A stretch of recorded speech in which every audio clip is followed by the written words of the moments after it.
Hello YouTube, it's me here again.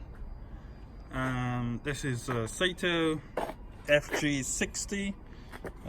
Actually double check, yes, off, I can turn it.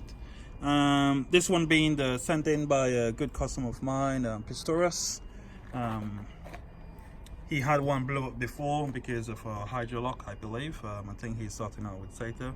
This is another engine he bought second hand. So sent it in for the intake upgrade. This is the original intake on the engine. I took it off, drill it out. You can see the red inserts gone in there. There's 3 of them. There. And as well, I bore the back of the intake. That's the bit that sits inside the engine. About 6 holes around that, so any excess oil or fuel mix trapped in the intake itself, it will drain into the engine, and that will help lubricate the bearing, the bronze bushing. That's it, just pushed it in there as well. And for that reasons, I blocked the breather nipple off, so now the engine is a negative pressure setup engine. This one have the original titanium exhaust, Saito branded, but I think it's being made by RCXL. But otherwise than that, engine runs good, starts nice, proper running, 2210, men's either between the 14 and 1300 top RPM at the moment. I don't know how old this engine, if the engine is fully running or not. A 63 on the top end. Transitions from low to high is instant, so I give it a shot and see how it goes. The battery I'm running Morris Mini Motors on brand, 6.6 light battery, fuel mix. I have the again Saito ignition, being made by RCXL as well. So gonna switch on, power, glove on, and give it a go. I have it on this carpet so the bench won't vibrate on the concrete. So that's the reason why the carpet is there. Let's give it a shot and see.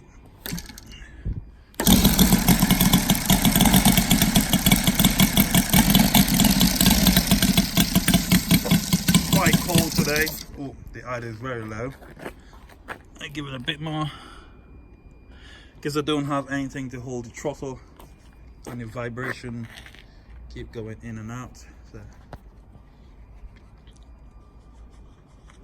very cold today. One more start.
that's it. The